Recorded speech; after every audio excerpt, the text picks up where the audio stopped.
Assalamualaikum warahmatullahi wabarakatuh dan salam sejahtera. Pada kali ini kumpulan kami akan membentangkan tugas kumpulan yang bertajuk Kepimpinan dalam Pengurusan Awam. Ahli-ahli kumpulan kami terdiri daripada Nur Halidah binti Muhammad Halil, nombor metrik 290207, Nur Dianti binti Sulong, nombor metrik 290226, Nur Ardina Syafiqah binti Mahdi, nombor metrik 290218, Alvino Julius, nombor metrik 290118, dan saya Syarizal bin Harud, nombor metrik 290254. Pada masa kini, peningkatan diversiti dalam organisasi dapat dilihat termasuk dalam sektor awam. Menurut Kamus Dewan Bahasa edisi keempat, diversiti membawa maksud kepelbagaian. Kepelbagaian ini merangkumi pelbagai aspek seperti budaya, jantina, agama, kewarganegaraan dan umur. Ia juga berfungsi dengan penting bagi masyarakat atau organisasi kerana dapat menghasilkan pertukaran idea, pemahaman yang lebih mendalam dan inovasi baru yang pelbagai. Pemimpin dalam sektor ini memainkan peranan utama dalam memastikan bahawa kepelbagaian diurus dengan berkesan untuk meningkatkan keberkesanan dan keharmonian dalam organisasi. Mereka perlu membangunkan dan memelihara budaya organisasi yang inklusif, kolaboratif dan inovatif yang mendorong kepelbagaian sebagai sumber kekuatan dan kelebihan. Penulisan tentang kepentingan menguruskan diversiti dalam sektor awam, peranan pemimpin dalam mengendalikan kepelbagaian tersebut, cabaran-cabaran yang dihadapi dalam pengurusan diversiti, serta strategi-strategi efektif yang boleh diterapkan untuk mengatasi cabaran tersebut telah dibuat dan akan dibincangkan di dalam pembentangan ini. Menguruskan diversiti dalam sektor awam adalah penting untuk meningkatkan kecekapan dan keberkesanan penyampaian perkhidmatan. Dalam memahami dan menghargai perbezaan dalam kalangan kaki tangan dan masyarakat, organisasi sektor awam dapat menyediakan perkhidmatan yang lebih responsif dan relevan kepada pelbagai lapisan masyarakat. Tenaga kerja pelbagai ini juga membolehkan organisasi memahami keperluan unik setiap kumpulan dalam masyarakat, seterusnya membangunkan dasar dan program yang lebih tepat sasaran. Terdapat juga kajian yang menunjukkan bahawa elemen sosio-budaya seperti batasan bahasa, tahap pendidikan dan kepercayaan tradisional mempengaruhi tingkah laku penjagaan kesihatan dalam kalangan komuniti tertentu. Nama saya Alvino Julius, nombor metrik 290118. Saya akan meneruskan pembentangan kami dengan poin yang kedua ialah memupuk inovasi. Kepelbagaian idea dan perspektif yang dibawa oleh kaki tangan dari latar belakang berbeza mendorong inovasi dalam penyelesaian masalah dan penambahbaikan proses dalam sektor awam. Apabila individu dengan pengalaman dan pandangan yang berbeza bekerjasama, mereka cenderung menghasilkan idea kreatif yang mungkin tidak timbul dalam kumpulan yang homogen. Dalam konteks sektor awam, inovasi ini boleh diterjemahkan kepada pembangunan polisi yang lebih efektif, peningkatan dalam penyampaian perkhidmatan dan penggunaan sumber yang lebih efisien. Sebagai contohnya, GPA telah memperkenalkan anugerah idea inovasi untuk mengiktiraf dan menggalakkan kaki tangan mengemukakan idea inovatif bagi menambah baik penyampaian perkhidmatan. Anugerah ini memupuk budaya kreatif dan inovatif dalam kalangan kaki tangan. Poin yang seterusnya ialah meningkatkan kepuasan pekerja. Kepentingan menguruskan diversiti yang ketiga adalah dapat meningkatkan kepuasan pekerja. Persekitaran kerja yang inklusif dan menghargai diversiti memainkan peranan penting dalam meningkatkan motivasi dan kepuasan pekerja. Apabila pekerja merasa dihargai dan diterima tanpa mengira latar belakang mereka cenderung untuk menunjukkan komitmen yang lebih tinggi terhadap organisasi. Selain itu, persekitaran kerja yang menghargai kepelbagaian dan bersifat inklusif memainkan peranan penting dalam meningkatkan kepuasan dan kesetiaan pekerja yang seterusnya dapat mengurangkan kadar peletakan jawatan. Terdapat banyak kajian yang telah dijalankan bagi menilai kesan diversiti terhadap kepuasan bekerja. Salah satu kajian yang dijalankan oleh Asurbev telah mendapat bahawa diversiti di tempat kerja memainkan peranan yang amat penting dalam meningkatkan kepuasan dalam pekerja. Sekian dan terima kasih. Saya Nurianti binti Sulong, nombor metrik 290226. Saya akan sambung pembentangan dengan poin yang seterusnya, meningkatkan reputasi organisasi. Menguruskan diversiti secara efektif dalam organisasi sektor awam bukan sahaja dapat memperkukuhkan operasi dalaman tetapi juga meningkatkan reputasi organisasi di mata masyarakat. Apabila organisasi menunjukkan komitmen terhadap kepelbagaian dan inklusiviti, ia dilihat sebagai majikan pilihan yang menghargai setiap individu tanpa mengira latar belakang mereka. Selain itu, reputasi yang positif hasil daripada pengurusan diversiti yang baik dapat meningkatkan kepercayaan masyarakat terhadap organisasi tersebut. Dalam sektor awam, kepercayaan awam adalah asas kepada keberkesanan perkhidmatan yang disampaikan.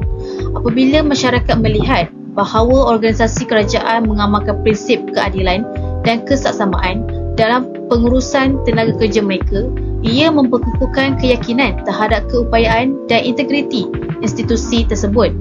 Organisasi yang berjaya menguruskan diversiti juga sering dikaitkan dengan peningkatan kreativiti dan inovasi. Poin seterusnya ialah peranan pemimpin dalam menguruskan diversiti.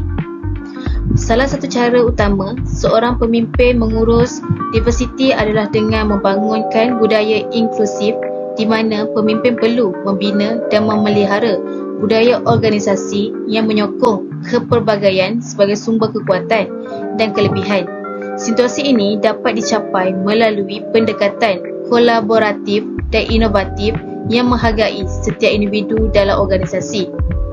Pemimpin juga bertanggungjawab dalam menetapkan polisi dan prosedur yang adil bagi memastikan bahawa semua dasar organisasi mengambil kira kepelbagaian dan tidak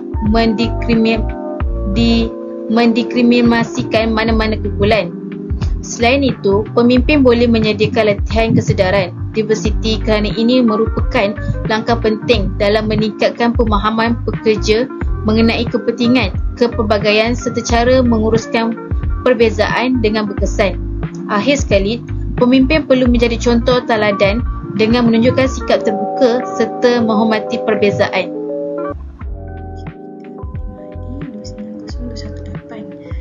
Yang keempat, cabaran dalam menguruskan diversiti. Cabaran pertama dalam menguruskan diversiti ialah kewujudan stereotip dan prasangka. Bila tanggapan negatif terhadap kumpulan tertentu berlaku, ia boleh menjejaskan hubungan kerja dan mencetuskan diskriminasi. Hal ini boleh menyebabkan ketidakseimbangan dalam organisasi di mana setengah individu merasa tersisih dan kurang dihargai atas usaha mereka. Cabaran kedua ialah komunikasi yang tidak berkesan. Perbezaan bahasa dan gaya komunikasi antara pekerja dari latar belakang berbeza boleh menyebabkan salah faham dan ketidakcekapan dalam operasi harian. Kesukaran dalam menyampaikan maklumat dengan jelas boleh mengganggu kerjasama antara pasukan. Cabaran yang ketiga adalah penentangan terhadap perubahan. Dalam setengah organisasi, pekerja mungkin menunjukkan keengganan menerima inisiatif berkaitan diversiti kerana ketidakselesaan atau kurangnya pemahaman mengenai kepentingannya. Ini boleh menghalang usaha untuk mewujudkan tempat kerja yang lebih inklusif. Oleh itu, pemimpin harus memainkan peranan dalam menerangkan manfaat diversiti dan memastikan semua pekerja mendapat sokongan serta bimbingan yang diperlukan dalam menghadapi perubahan. Seterusnya, strategi mengatasi cabaran diversiti. Terdapat pelbagai strategi yang boleh dilakukan bagi mengatasi cabaran yang telah dibincangkan sebentar tadi. Strategi pertama ialah meningkatkan kesedaran dan pendidikan mengenai kepelbagaian. Latihan dan bengkel dapat membantu pekerja memahami kepentingan kepelbagaian serta menguruskan perbezaan dengan lebih berkesan. Dengan latihan yang diselaraskan dengan strategi korporat, organisasi dapat mengurangkan stereotip dan prasangka serta melahirkan tenaga kerja yang lebih kompeten. Strategi kedua adalah Dengan mewujudkan komunikasi yang terbuka, pemimpin harus menggalakkan dialog dan perbincangan antara pekerja, mendengar pandangan mereka dan memastikan setiap individu merasa dihargai. Komunikasi yang jelas bukan sahaja membantu menyelesaikan konflik tetapi juga meningkatkan persefahaman dan produktiviti dalam organisasi. Assalamualaikum, nama saya Nurhalida binti Muhammad Alin, nombor Metri 2900207. Saya akan menerangkan strategi mengatasi cabaran diversiti. Akhir sekali, pengiktirafan dan penghargaan juga penting dalam mengukuh budaya inklusif. Pekerja yang menunjukkan komitmen dalam mempromosi pelbagai harus diberi penghargaan sama ada dalam bentuk anugerah, pengiktirafan formal atau insentif. Ini akan menggalakkan lebih ramai individu menyokong inisiatif keperbagaian dan membantu membentuk persekitaran kerja yang positif dan produktif.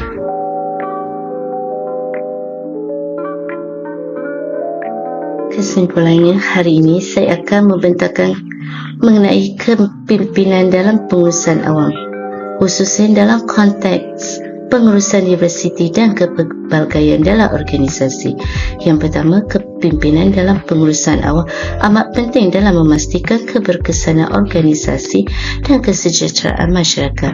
Pemimpin yang baik bukan sahaja menguruskan operasi organisasi, tetapi keharmonian dalam kalangan pekerja. Kedua, dunia kerja yang semakin majmuk, pengurusan diversiti yang inklusif dan adil adalah kunci meningkatkan kesepaduan serta produktiviti pekerja. Apabila setiap individu dihargai dan diberi peluang yang sama, mereka akan lebih bermotivasi untuk menyumbang kepada kejayaan organisasi. Namun, kita tidak boleh menafikan bahawa terdapat beberapa cabaran utama dalam pengurusan diversiti, antaranya kewujudan stereotip dan prasangka, komunikasi yang tidak berkesan serta penentangan terhadap perubahan oleh sesetengah pihak. Jadi bagaimana boleh mengatasinya? Terdapat beberapa strategi penyelesaiannya, antaranya mempromosikan kesetaraan dan pendidikan tentang kepelbagaian, mewujudkan komunikasi terbuka bagi mengelakkan salah faham, harapan dan perhargaan sumbangan pekerja untuk meningkatkan semangat mereka. Selain itu, latihan dan pembangunan pekerja juga penting dapat membantu mereka menyesuaikan diri dengan persekitaran kerja yang lebih inklusif. Dengan latihan yang berterusan, pekerja dapat memahami cara terbaik untuk bekerja sesama dalam suasana kerja yang berbagai. Akhir sekali, kepimpinan yang berkesan dalam pengurusan awam harus berlandaskan prinsip keadilan dan ketulusan.